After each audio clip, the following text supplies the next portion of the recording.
Hello, listener of the Third Sector podcast. This is Lucinda, and you're about to listen to the final episode of The End of Charity, our 6-part documentary exploring the future for doing good. I hope you enjoy it. So you have contracts coming to an end, we have less money, we have council saying, no, we won't fund you, we can't fund you. It's a cut here and a cut there until eventually your cloth is cut so small you can't continue. What we want to do is create a space for a different kind of resourcing system to be imagined and tested and enacted. So while the immediate risks of reductions in funding in the short term feel real, we're also hoping that in time, the possibility of healthier resourcing systems feel equally real. If the charity isn't there, who steps in? And there was a big empty silence on that. Nobody can step in. You're listening to The End of Charity. I'm Lucinda Rouse. And this is the final episode of our series exploring whether the traditional model of charity has had its day. So today we ask, what is a world without charity?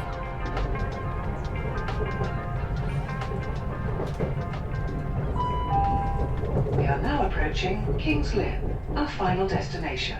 Please ensure that you take all your personal belongings with you when leaving the train.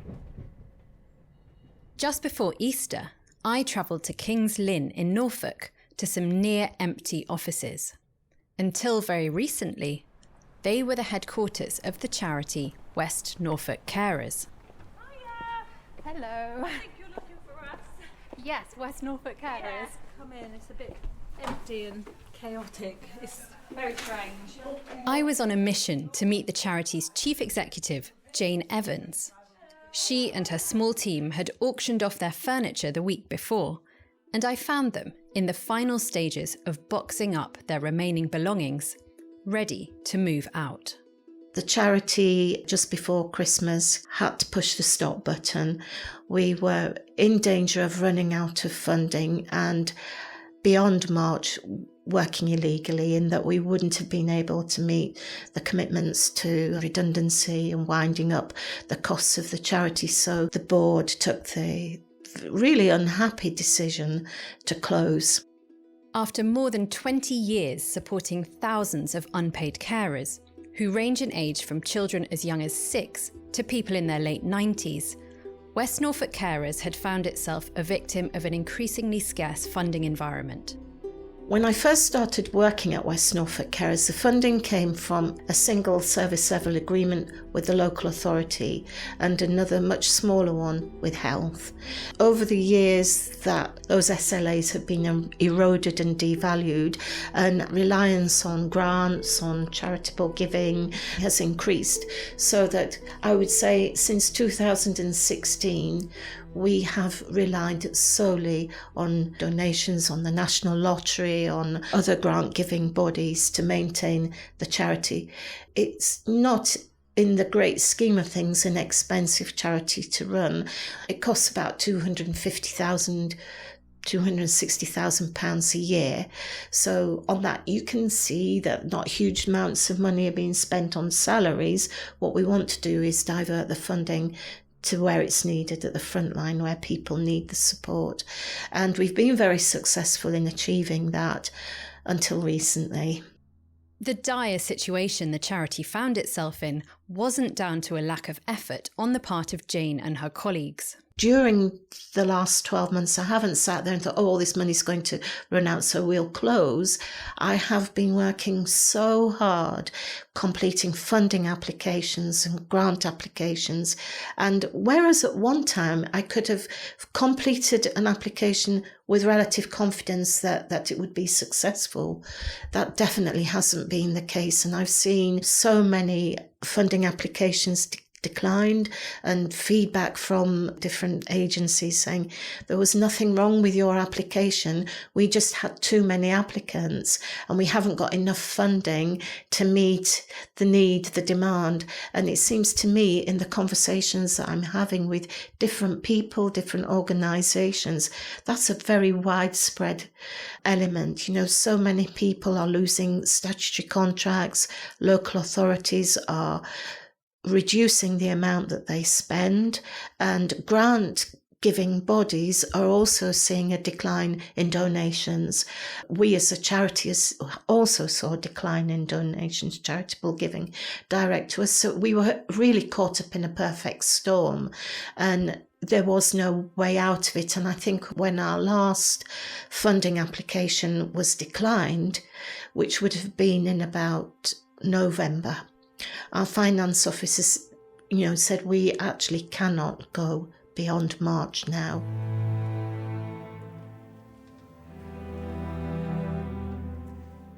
Over the course of this series, we've heard from a lot of people about the possible alternatives to charity, models that are perhaps more agile or modern than those the sector currently offers. But before we think about the big picture today, let's take a minute to consider the individual consequences of a charity like West Norfolk Carers going under. Niamh was 7 years old when she first joined Young Carers. That's been about 7.5 years ago that she first went. And the activities that they've done throughout the years, they've gone to Harry Potter World, they've done theme parks, all different things, including trips to the theatre, things that they wouldn't normally be able to go and do with other kids and just enjoy themselves. This is Steve O'Donnell. His 14-year-old daughter Niamh is part of the Young Carers programme run by West Norfolk Carers. As well as organising activities, it provides one-on-one counselling support for young people with caring responsibilities. My wife has hemiplegic cerebral palsy, which affects down the left side of her body and the right side of her brain, so she can't use her left arm. Mobility's weak at times, and it also affects her memory and stress. And it gives that bit of respite each month for my daughter to go out, do activities and be with other children the same and not have to feel that she is a young carer. That time is vital for her. I asked Steve for his reaction when he heard that West Norfolk Carers was set to close. It made me feel angry. Not for anything that West Norfolk Carers had done, because they have been brilliant throughout the years with everybody that's come through their doors. It's about the way the funding was just suddenly switched off and transferred elsewhere, thinking that they can save some money, but what they don't realise, it then actually costs them more, because if carers get forgotten, the disabled people then suffer, because what happens when that carer ends up having a breakdown of some kind, or they just find they can't cope anymore, it then means the council have got to pay more, because they've then got to find other care services. So they're not going to end up saving any money, and it's kids' lives that they don't know the knock-on effect. So when we found out that the charity was not going to be able to continue, it was heartbreaking, because we've all given so much to maintaining the charity, to supporting the people that come to us, and you look at them and you feel that you're letting them down. And I have had one person that we supported shout at me, "Why did you let this happen?" And it made me feel terrible that they thought that I had just sat there and let all this stuff happen within the organisation and let it go easily, because that's very far from the case. Sorry. Listening to Jane talk really brought back to me the heart of why people work in charity and set up organisations like West Norfolk Carers. She is just one part of a vast network of people who, in their own small ways, are trying to make the world a better place, and you can hear the toll it takes when their efforts begin to fail. Although she felt very alone as she steered through these desperate few months, Jane's story is by no means an isolated one. At Third Sector, charity closure stories are coming in thick and fast. Among the many to have closed their doors since September 2023 are Children England, the Cares family, the House of St Barnabas, and the British Youth Council. Fortunately, a new door has opened for West Norfolk Carers, saving it from closure, at least for now. At the 11th hour, the charity was offered a new contract with the NHS to provide support when patients with caring needs are discharged from hospital. Jane and her team have secured 12 months of funding for this work and hope their contract will be renewed. The Young Carers programme, which supports Steve and his daughter, is also continuing, thanks to a separate pot of funding. But how about the charities that haven't been so lucky? And what would happen to society if charities packed up for good? Here's our resident philanthropy expert, Rhodri Davies. If the charity sector disappeared tomorrow, the immediate short-term impact would be absolutely catastrophic on lots of people's lives, because there are so many people out there who rely on charities to get by and to help them kind of address their needs. Even if you believe that the end goal of most charity should be to make itself redundant because you've kind of solved the problem so there's no longer the need, the reality is we're not anywhere near that in most cases. So, that's maybe an ambition to have, but if we got rid of charities tomorrow, that's far too soon. For Rhodri, the road ahead is long. There's no quick fix. But alongside organisations that are being forced to close out of financial necessity or circumstance, there are also charities that are deciding to get rid of themselves. If not tomorrow, then in the next few years. And so by the time we got to the point of saying, our organisation is part of the system that needs to change, there was almost a fait accompli where all of these factors had accumulated and made the final decision, which was to dissolve the organisation in pursuit of something different, almost inevitable. This is Julian Corner, Chief Executive of the Lankelly Chase Foundation, a grantmaker focused on tackling severe social disadvantage and extreme marginalisation. The foundation made waves in the UK philanthropy world last summer when it announced that it would close itself down and redistribute its £134 million endowment within the next 5 years. I asked Julian to explain the reasons for bowing out at a time when many charities are scrabbling to find enough funding to remain open. We are investing our wealth in global capitalism, so we are enmeshed in the very problem that we are trying to solve. We are part of it. And so we got to the point of asking ourselves, can something that is a direct function, a direct product of the system that it's trying to change, be a useful agent of change within that system? Can you be the thing while trying to change the thing simultaneously? And we concluded that no, the contradiction is too great. As Jane struggles to meet the immediate needs of unpaid carers, Julian is taking a longer-term view, looking at the structures and systems that have led to the very inequalities Lankelly Chase is trying to overcome. Through much introspection and discussion with the groups it supports, the foundation reached the conclusion that its very existence was contributing to the myriad crises that are causing most harm to the world's most marginalised people, from climate change to human rights abuses. Announcing its decision to close last summer, the organisation said, "We view the traditional philanthropy model as so entangled with colonial capitalism that it inevitably continues the harms of the past into the present." There's been considerable praise for the foundation's bold decision within philanthropic circles, but Julian concedes that not all of its funding recipients are convinced by the news of its forthcoming closure. Inevitably, there are others who are very wary of this decision and see it as posing a lot of risks, because we've been one of their reliable sources of income.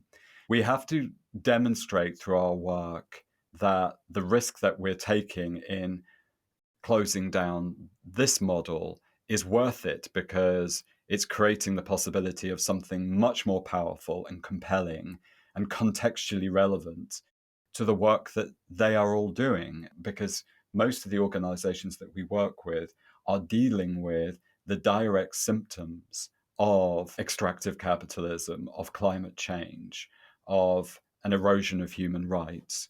And yet they've also been struggling within a funding and resourcing system which struggles to get money to organizations like theirs. We have committed to ensuring that this decision doesn't create immediate crises for those whose work we've been supporting to date. And so over the next financial year, we're going to be looking very closely at the organizations we currently support and ensuring that there aren't cliff edges, that there isn't a rug pulled from under people.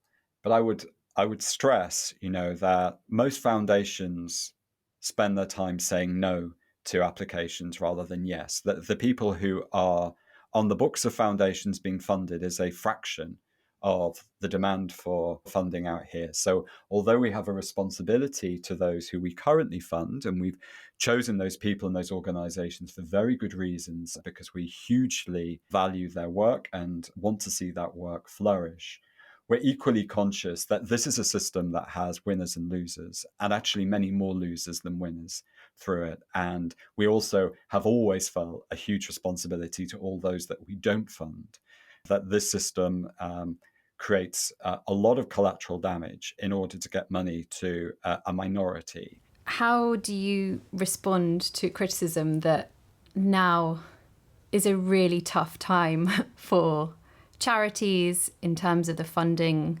landscape, and maybe people who feel that this really isn't the time to be addressing such structural inequalities and overhauling the system when so many organisations are hand to mouth and they need all the funds they can get? I'm not going to downplay the risks of funders reimagining their role or even dissolving their role in favour of an alternative. Of course, there are risks there.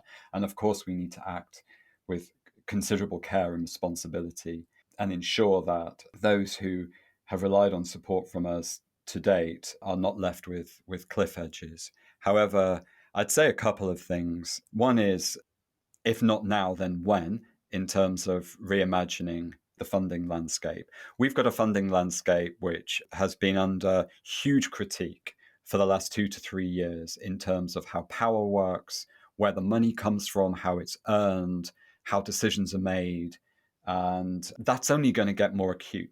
And, we need to get resources to those who are themselves trying to build alternatives to the current system. We need to get resources to those people as soon as possible at a scale that is contextually relevant, because if we start to think about that in 5 to 10 years' time, when maybe things have eased off a little for the charity sector, it might be too late. If we carry on as we are, that itself is going to be creating its own risk that in another 5 to 10 years' time, the iniquities and the issues for our planet and for our communities are only going to be starker and more acute.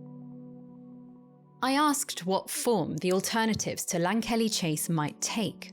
Julian explained to me why he's unable to answer that at the moment. We're not coming at this with a kind of, we found the answer. We haven't got a kind of blueprint for what the future needs to look like, which is why we need to do the work with people who, to date, whose work has been under-resourced, but who are trying to model alternatives. The reason why I'm unable to point to alternatives is because those alternatives have never been resourced or taken seriously, because they challenge the business as usual norms of the capitalist system that we're in. What we know is that we want to create a space for radical difference to be imagined and tested. We're going to do this through a number of controlled experiments. And what this looks like in real terms is that we will be working with those whose work has been dedicated to imagining and enacting post-capitalist futures in their everyday working communities. we're going to be experimenting with how to shift decision-making power to those people while working with them.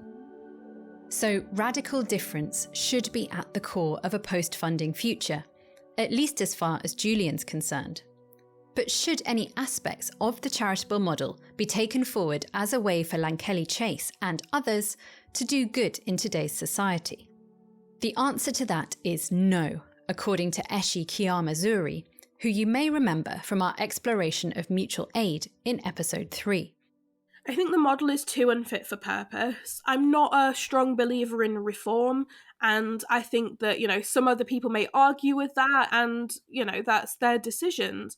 But I think that when we spend time trying to reform a structure which inherently was set up to be oppressive, it is built within that structure, then we are going to be fighting forever. Because how do we simultaneously keep working in that area while supposedly trying to reform it? It's not balancing out, it's fighting each other.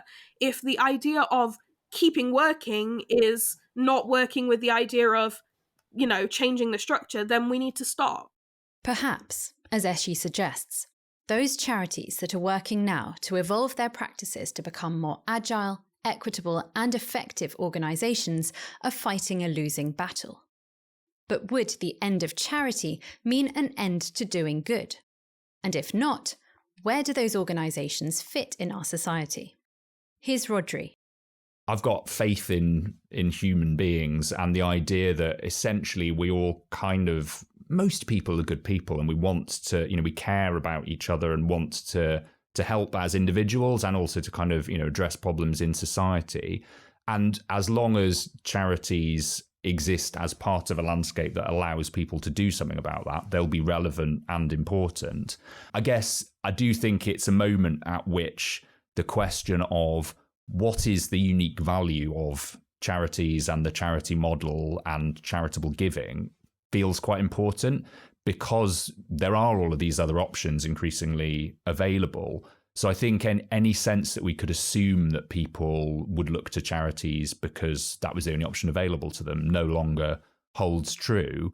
I think there are arguments for why the idea of, a legal structure for charities as organisations, or the idea of charitable giving as opposed to ethical shopping or investment is important.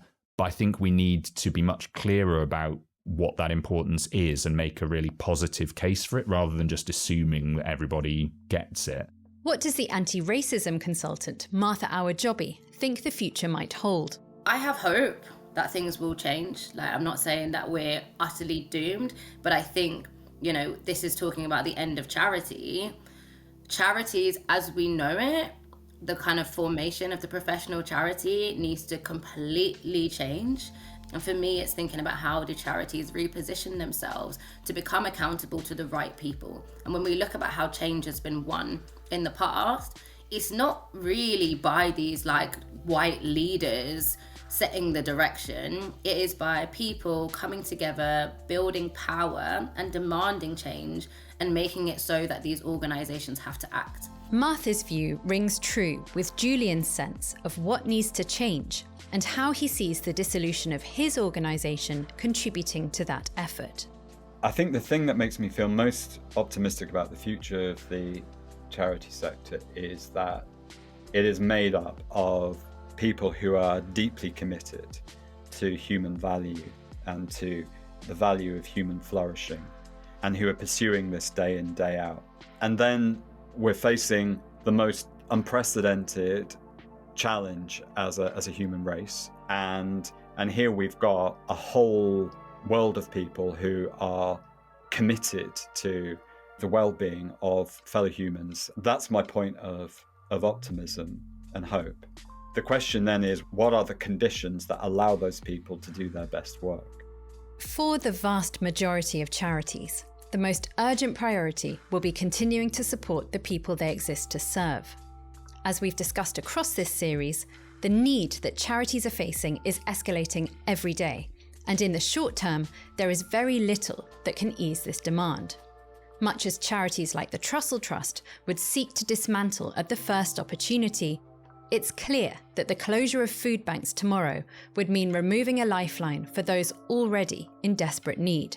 So perhaps Rhodri is right that while charities work towards closure in the long term, in the short term, one of the most important things they can do is tell the story of why they are so important here and now.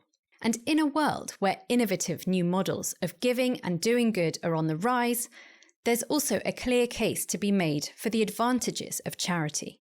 As more giving's shifting online, one of the most interesting trends to me, I think, has been the way in which that has led to, I often think of it as a sort of platformization of giving. So increasingly people are giving through platforms rather than directly to organizations.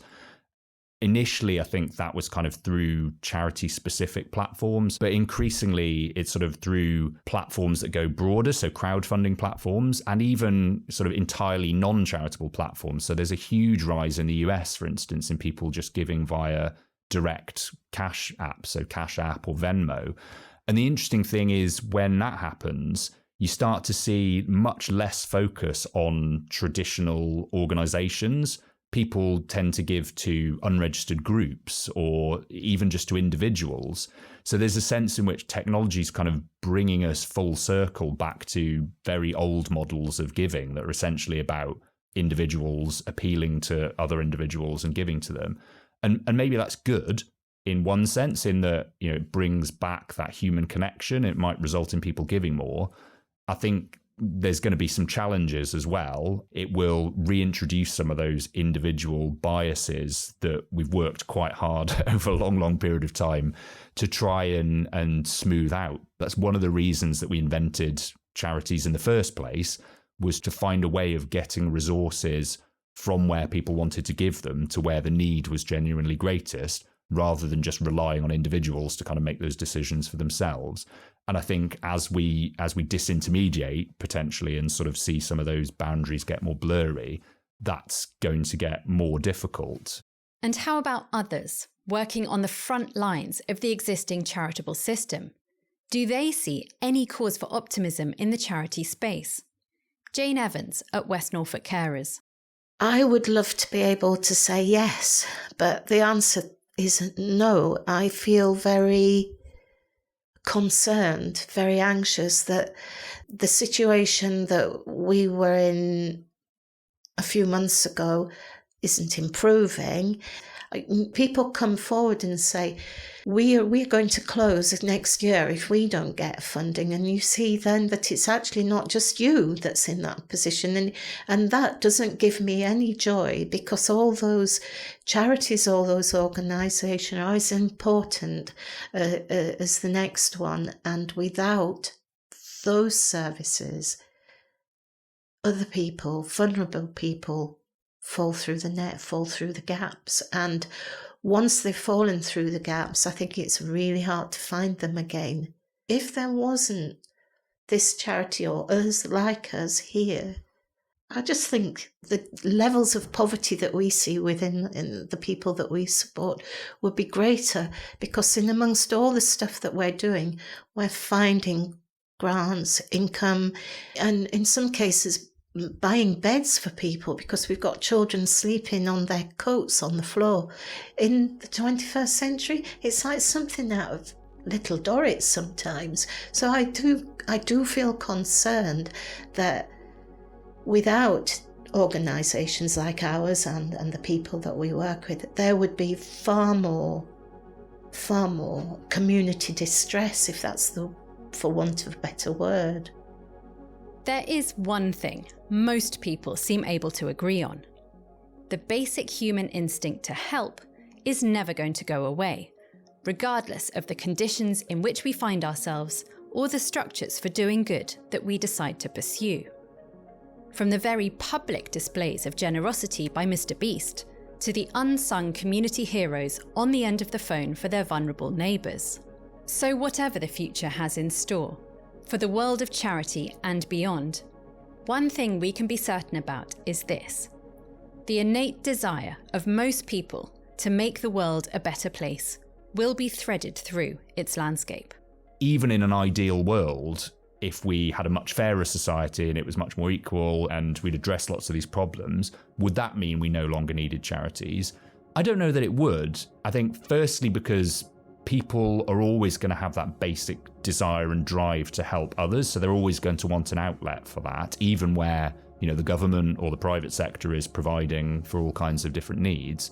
And there are also lots of things that charities do that are not just about poverty or basic need. They're about all kinds of other things like, the preservation of natural heritage or people getting involved in community gardens, for instance. And I don't see those getting replaced by the state or the private sector. And I wouldn't want to, because I think that would be a really unhealthy thing to happen. So I think the charity sector might evolve and end up doing different things as it has in the past. But I think it needs to continue to exist because it represents something fundamentally important about who we are as humans.